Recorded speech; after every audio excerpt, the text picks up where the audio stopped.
So did you know that in the book of Genesis, there is a creative framework that we can apply to our lives? As a creative, doesn't matter if you're in ministry or not, there is a process.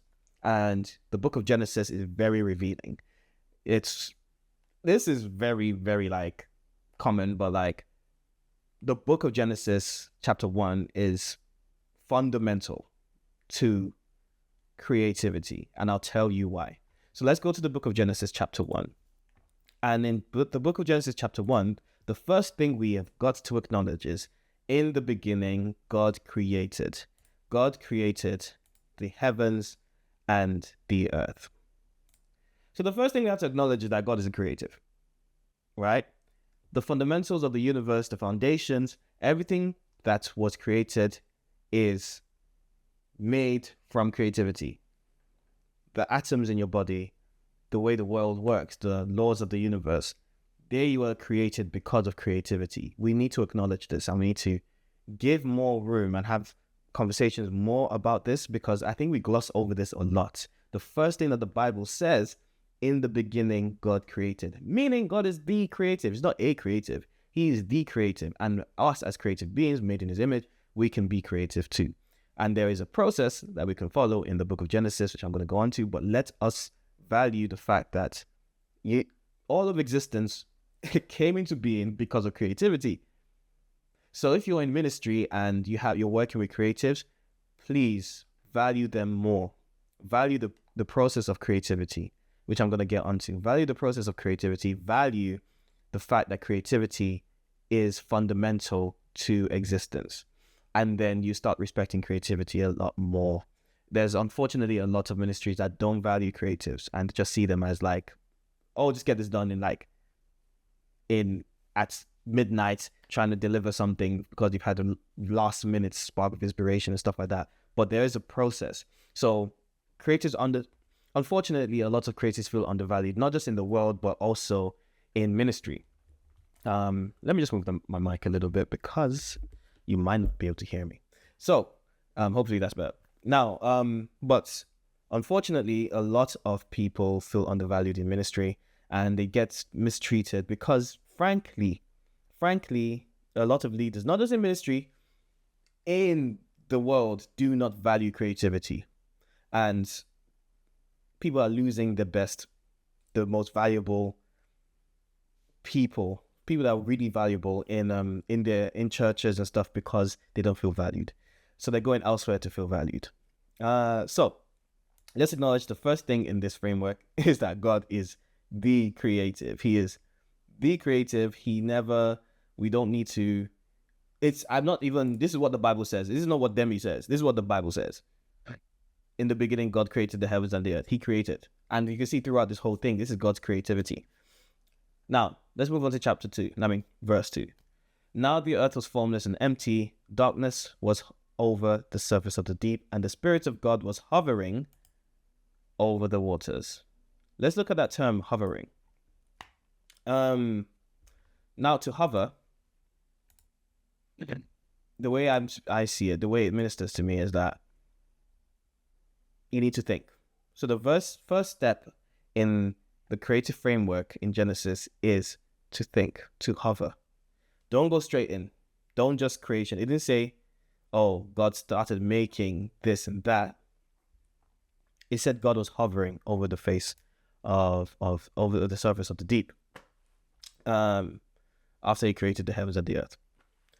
And it says God was hovering. So to me, it sounds a lot like, okay, observing, thinking. So if you are creative and you're like an artist, you're a designer, you're a video person, you're a photographer, hover, ask questions. Part of the process is discovery. In branding, we call it discovery process, a discovery session. I jump onto calls with clients to get as much information as I can so that I know the right context as to what I'm creating. Some, even in non-creative fields such as doctors, they're calling you in and you have a consultation. Hover, think, contemplate, take it in, look at your surroundings, right? If we look at the verse, it says, now the earth was, it was formless and void. There's chaos, but there's nothing wrong with chaos. Like, chaos is part of life. Some things are just formless. Some things need to be given form, and that's what creativity does. So with the earth being formless and void, all creation being formless and void, earth being formless and void specifically, it reminds me of someone that says, "Oh, I have an idea. Can you help me?" They have an idea of a business idea, but it has no form. They come to me to give it form in the form of a brand, right? But I use photographers a lot. If someone who has a wedding and they need a photographer, it's formless and void. They don't know what they're doing, so they're looking for the best photographer to make their imagination come to life. We are creators, and we make imagination come to life, right? And this is very similar to creation in the creation story in Genesis. But let's keep going on. Now, the first step in this creative framework is to hover, is to think. Now, the second framework is to create. It said, and God said, let there be light, and there was light, and God saw the light was good, and he separated the light from the darkness. God called the light day, and the darkness he called night. And there was evening, and there was morning the first day. Now, I'm going to move on and keep reading. God said, let there be a vault between the waters and separate water from the waters. I'm going to move on to other verses. It said, let the water under the sky be gathered to one place, and let the dry ground appear. And it was so. God called the dry ground land, and he gathered the waters, and he called that seas. And God saw that it was good. I'm going to come back to that in a bit. Now, let's keep going. Let the land produce vegetation, seed-bearing plants and trees on the land that bear fruit, with seed in it according to their various kinds. The land produced vegetation, plants bearing seed according to their kinds, and trees bearing fruit with seed in it according to their kinds. And God saw it was good, and there was evening and there was morning the third day. Now you can see there's a pattern here. There's a pattern here in which that God creates something. He begins to create, but he creates with a function. When we create, there has to be a function. And that's why the first step, hovering and contemplating and thinking and observing, is super important, because it'll give you the data you need in order to create with function. I'm trained in graphic design. Function is everything. We don't just create things for vibes. We don't just say, oh, it looks good. If you're a graphic designer and you're creating something that, oh, it just looks good, and there's no context to it, you're a bad designer. Generally. It's different to art. Art, you can be expressive and all that kind of stuff. But when it comes to design, there's got to be function. With creativity, when you're trying to solve problems, there has to be function. There has to be context, right? In each thing that God created, whether it was the birds in the sky, whether it was the trees, whether it was the day and the night, whether it was the land, the water, there was function to it and there was a purpose to it, right? So the second framework to create is to create with function. Yeah? It's still create. Just call it create, right? For the sake of simplicity. Create, but with function. Now let's move on to the third framework. The third item in the framework. Now, I'm going to go back up. Let's read this again from verse 9. And God said, let the water under the sky be gathered to one place, and let dry ground appear, and it was so. He's created with the function. The function is done, he's achieved the function. God called the dry ground land, and the gathered waters he called seas. And God saw that it was good. Now, the third point to this framework is to observe again. Now, I like to call it step back. Now, step back means to step away and actually check that you're actually following the brief. In my career, in my design career, it's always been about following the brief. If you're not following the brief, you're not doing your job. So I can create something, but if I don't step back and look at it, I might miss aspects of the brief that I haven't followed.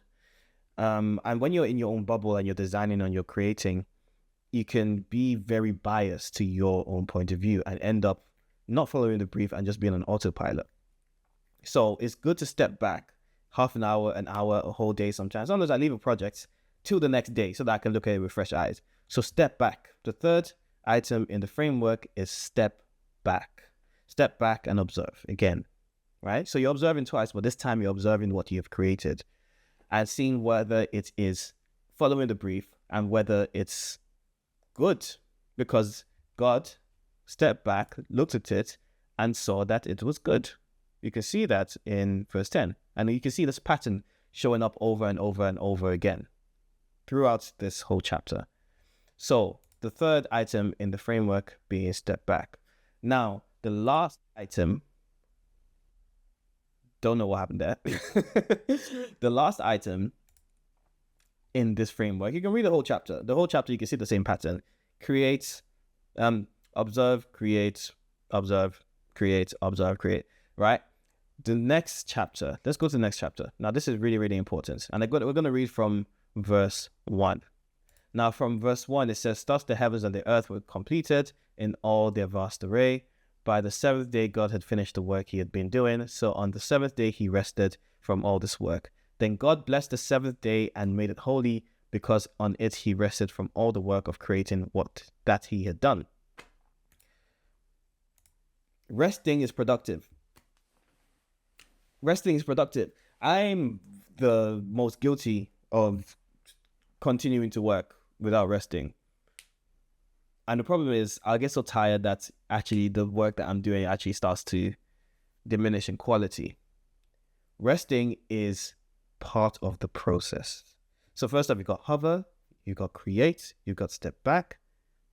And when you step back, make the changes that you need to make, and come and step back again. And then rest. Rest is the final framework, because let's say you have a lot on your plate. If you keep moving from one project to the next, you're going to burn out, you're going to stress, and you need to make time for rest. And the Bible says that he made the seventh day holy. God blessed the seventh day and made it holy. So God rested. If God, the creator of the universe and all reality and all the laws and everything, rested, we have to rest as well. We have to make time to rest. I'm very guilty of not even giving myself time in the week to rest.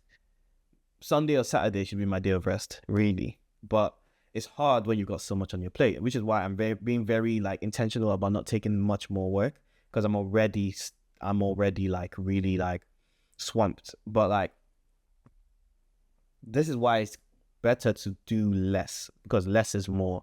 And then when you have less on your plate, you have more time to rest. Spend time with family, spend time on your own, do things you love, play video games, go watch a movie, go and eat. Just go and lie down and sleep. Rest is productive. So let's go back and go through the framework again.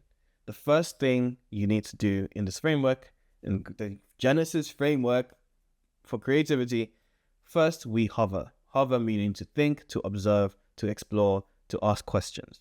Second, to create, but create with context. Don't just create for vibes.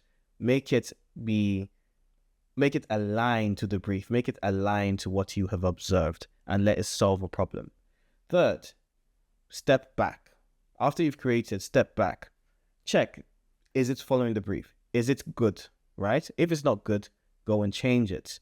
There's something that artists do. Sometimes they're sketching. And because they've been seeing it for so long, they don't know if there are any things that are wrong with their pictures. So sometimes they flip it. They mirror the image to check that they've missed something, and they actually start seeing a lot more mistakes. And then they can flip it back and it's a complete picture. What are you doing to fill up the holes after you step back? And then lastly, rest. When you're finished, give yourself time to rest. All right? Resting is productive. Remember, resting is productive. So hover, create, step back, rest. And that's it. But what do you think? Let me know in the comments below if you're following, if that makes sense. Try it out. Are you giving yourself time to rest? I'd like to know. Let me know in the comments, and I'll see you in the next video. Peace.